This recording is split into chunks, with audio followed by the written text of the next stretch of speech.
হ্যালিভার্স আসসালামু আলাইকুম, সবাই কেমন আছেন? আমরা ভালো আছি আলহামদুলিল্লাহ। আজকে নতুন একটা ভিডিও নিয়ে আপনাদের মাঝে আবার চলে আসলাম। আজকে দেখাবো লেবুর পিনিক। এটা আমরা সন্ধ্যায় লেবু পিস পিস করে কেটে এই পিনিকগুলো বানিয়েছি। দেখেন কতটা লোভনীয়, কতটা টেস্টি হয়েছে।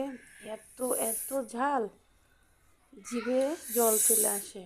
আর এত পরিমাণ ঝাল হয়েছে, ঝাল ঝাল লেবুর পিনিক। খুবই দুর্দান্ত, খুবই সুস্বাদু হয়েছে।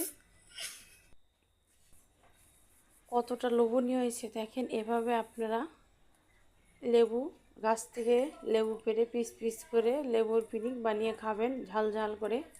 খুবই মজার। ভিডিওটি ভালো লাগলে লাইক কমেন্ট শেয়ার দিয়ে চ্যানেলটি সাবস্ক্রাইব করে যান। ভালো থাকবেন, সুস্থ থাকবেন। আল্লাহ হাফেজ।